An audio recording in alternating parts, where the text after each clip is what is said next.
Good morning, and welcome back to another episode of the Talk to Taryn Morning Show, where we go over tips, tricks, ideas, and exercises to help make you the absolute best entrepreneur you can be, not only for yourself, but for the people you love and care about most.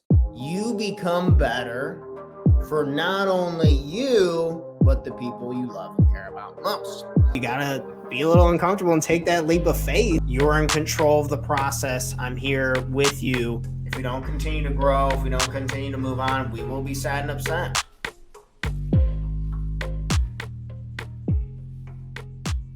Today's episode is a very special one, as I finally hit a milestone, and hitting milestones are always really, there's something special about what it does for humans, both psychologically and physically, from energy levels to boosting confidence.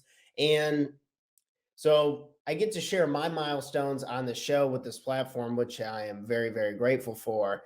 And I've gone 100 days sober. I've gone 100 days without alcohol, finally hit that sucker. It takes a few days here and there to get to triple digits, it turns out, but that's all right. And this morning, I just wanted to kind of talk about a few of the benefits that I'm receiving from being sober, maybe a few of the cons. I think there's cons for everything. I think there's pros for everything. But I will acknowledge right off the bat that this has been a worthwhile experience. I got to say that in the first couple minutes, because viewership after the first couple minutes usually tanks for the show, unfortunately. But either way, if you're sticking around this morning, you're checking us out this morning, just understanding that it does help. And going 100 days sober without alcohol, I think it was a little harder for me. I don't know. Some people can quit it, never do it again. There's actually people who I didn't see them before, but there's actually numbers of people who go to parties all the time and they just don't drink that much, or they don't really drink at all. And I think it is growing in popularity to give up alcohol, which I think is encouraging, because the science and a lot of stuff that backs up human health, human performance, human memory, human focus, all of these great things that make us skilled and good at our professions, they're coming out that alcohol is working against them in a lot of ways. Like, I think it's a bunch of shit that if you drink a glass of wine a day, you'll feel better and you'll be healthier. I don't believe that at all. I don't think alcohol is good for you really in any dosages, but I don't think it's that bad either in small dosages. So before I kind of go on a bunch of these raves and benefits, like, what is healthy consumption? What is healthy consumption? And to give the lawyer answer, it probably depends, right? I think less is more in a lot of ways. I think going without is probably smart, especially when your number one goal, and this is the biggest point of this, when your number one goal benefits or increases in probability when you give something up. Yesterday, kind of just throw up this banner yesterday. What am I willing to give up in order to get what I want? That we were talking about that yesterday, and that was leading into this today. I really do believe that if you can give something up, it's going to dramatically increase the time, attention, and focus and quality that you're going to give to your number one goal. So what would be an example of this? Me giving up alcohol, I have gotten so much content done for my bit.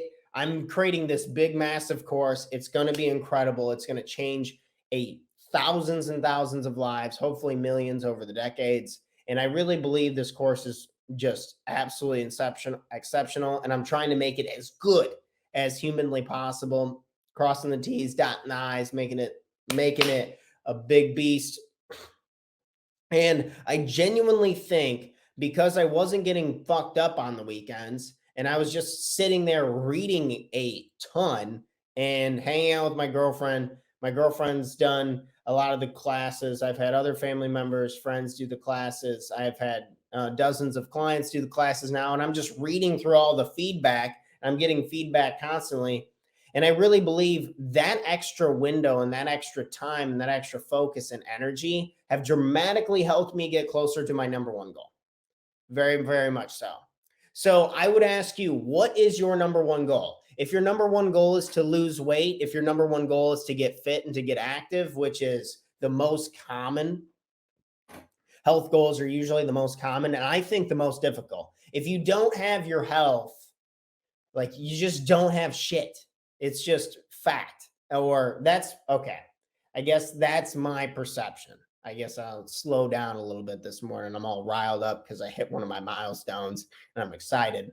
But I genuinely believe if you don't have your health, or you're not at a healthy weight, or you're not at a healthy image of how, like the number on the scale, it varies so much in like how tall you are and how like long your limbs are and all these other factors that like if you can look in the mirror and you feel better, like you're gaining progress towards who you want, how you want to look and how you want to feel. If you can go off those parameters, I think that's really good. And then you just get so much energy that it really allows you to do the other things. So that is one thing, I guess that would be one of the pros that I would talk about from giving up alcohol specifically is I just have a lot more energy. It's factual. I have more energy. I genuinely do. I have a lot more time. I have a lot more time. It's hard to it's pretty wild to think how much time alcohol really takes out of our lives. So for example, I go out, say it's Friday, and I go out and I have some drinks. And then the next morning I'm feeling hungover and I sleep in, and then I'm not feeling great, and then by the time I need to go do something, I go do it around say lunchtime, or I go meet up with friends and I do something, and then I go out and I have some fun, and then I stay up really late Saturday night, say I'm watching the fights, I'm going out to bars, I'm hanging out with my friends, and then Sunday night, I'm even more hungover because now it's 2 days in a row. And then I'm sleeping in even further. Those specifically, why I'm really never going to drink in excess ever again, because unless it's like some special event or some special vacation, my girlfriend and I are going to this concert called Bonnaroo, and I'm going to drink more than once there. So, but it's got to be something very special to me now, and that's what I'm excited about because I didn't realize how valuable my weekend mornings were, or how valuable my mornings are in general. I think a lot of times we're fighting upstream because we're tired and we have a headache. And I think alcohol really jacks up our sleep and our ability to be driven and our ability to have a lot of purpose and our ability to focus on a number one goal. Our ability to, this is, if you want to learn the skill of a billionaire, it's saying no to things that are not in alignment with your number one goal. Again, this is off of something that I was reading of from Warren Buffett and Charlie Munger. They Their superpowers that they know how to say no to literally everything that is not exactly what they want. Do I want to be a super finance guy and be, live that type of life? No, I don't. But that doesn't mean I can't learn from them. And I can't learn that that shit clearly works. That if I just say no to pretty much most things that are not in alignment with what I truly want, then I'm probably going to get what I want. If you don't know what you want, when I sit down, and this is one, if you don't know the answer to this, it's fine because your answer is going to change regardless. But just coming to peace with something close to something today would be really beneficial and really helpful. I would argue, what is it that you want? What is your number one goal? What do you want? What are you willing to give up? What are you willing to get rid of? What are you trying to make space for? I set out a goal. I'm going to give up alcohol for 100 days because I want to see how it feels. I want to help inspire other people to give things up, to focus more on their health. This wasn't so much a demonization of alcohol in any regards. I mean, 100 days, the one video I was talking about in the beginning when I said I was going to quit, this dude did like 1,000 days. And it's like, there's people who haven't drank in 10 years, you know, don't get too worried about the comparisons of like, oh, they do this forever. Oh, they do this for a time frame. Maybe your timeline is a week. Maybe your timeline is like 7 days a week with the same thing, right? Maybe your timeline is 1 month. Maybe your timeline is 6 weeks. Whatever your timeline is, remember, it is for you, for your benefit. If you feel tired, not drinking booze will help you feel more energy. I promise. If you're having a hard time focusing, you feel like you're having a hard time focusing on very particular things, you get distracted very easily, quitting alcohol for 100 days, I promise, will help you focus. If you just want more confidence, if you want control over your emotions, this is the last thing that we'll probably talk about today. If you want more control over your emotions, and we are emotional creatures, human beings, whether you want to admit it or not, you will feel more consistent more often when you go to bed at the same time, you get up at the same time, and you do not drink alcohol. This has probably been the biggest surprise to me, is the control of my emotions. If you are an emotional person, I would say don't drink alcohol very often. And if you do, don't have it more than a couple drinks. I think it really starts to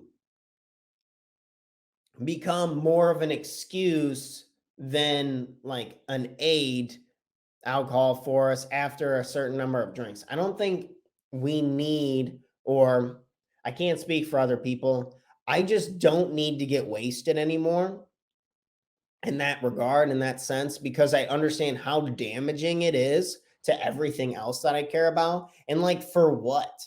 Alcohol just gives me an excuse to feel in the present moment. I know we can argue back and forth with that. I'd love to chat with anybody who wants to talk with me about that. But I do believe genuinely that alcohol is just an excuse to give you a numb feeling to only focus on what's in front of you in the present moment, whether you're interacting with friends, whether you're at a ball game or whatever. Like, it's a buzz and a stimulation to gain your attention to make you feel in the present moment, which you already have access to. It's just you got to build that muscle up over time to be at peace with the feeling and the sensation of being sober.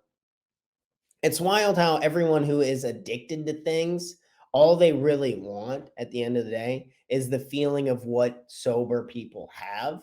And that's like presence, a simple coating over the body that you feel happy, you feel healthy, and you feel joy.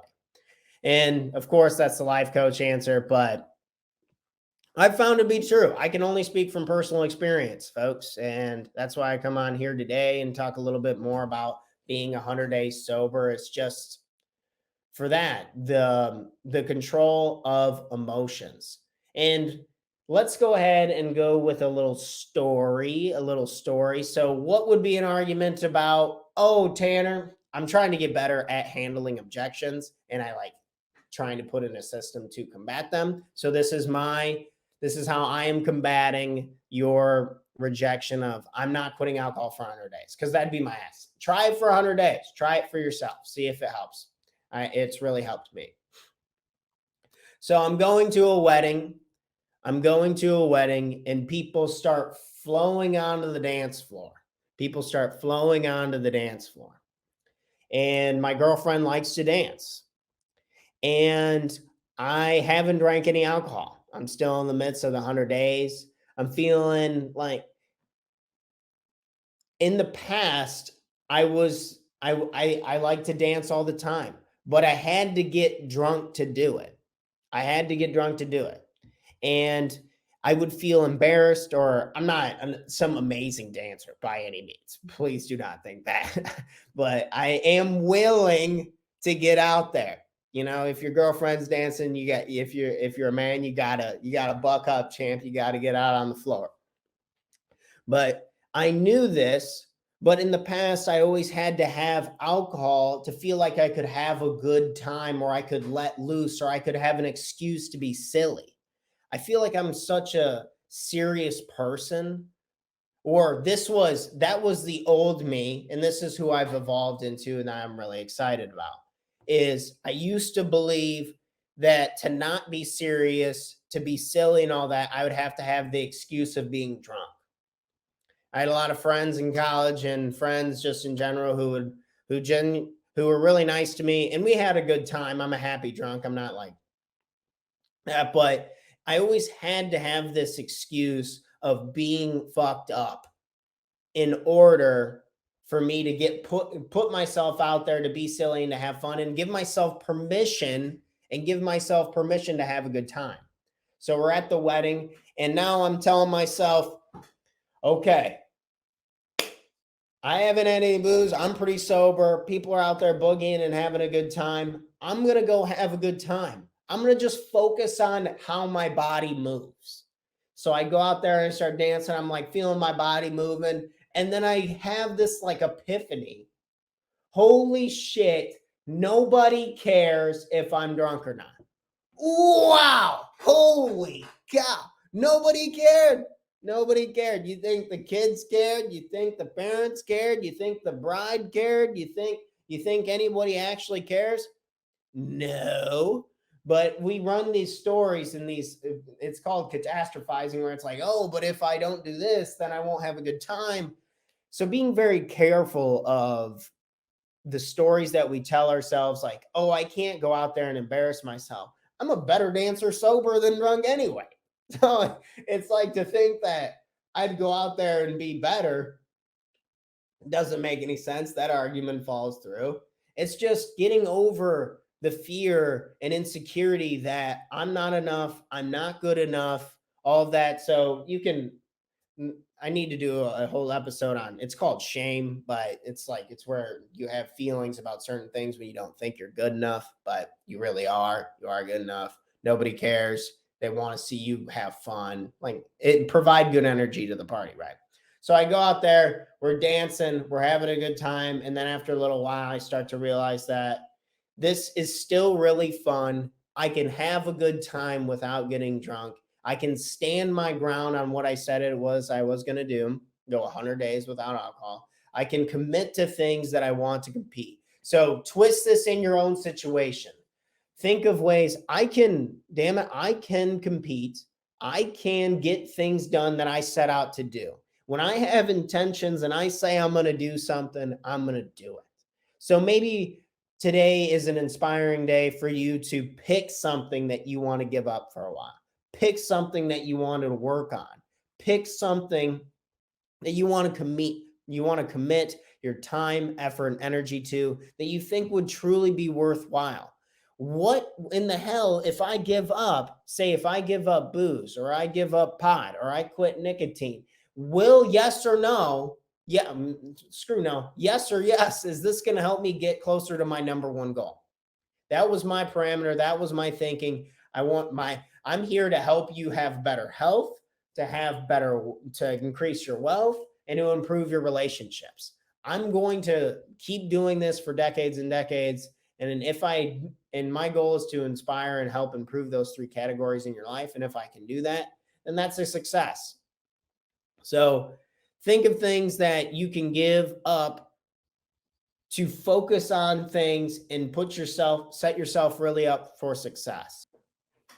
Thanks for checking out our content. If you want to learn more about investing in yourselves and working with me and our company personally, we offer a 6-week Total Life Mastery Bootcamp where we go over the most important topics to make sure that our life has the foundation we need to catapult us forward, to take the right and proper actions, to become happier and more productive, guaranteed, or our money back.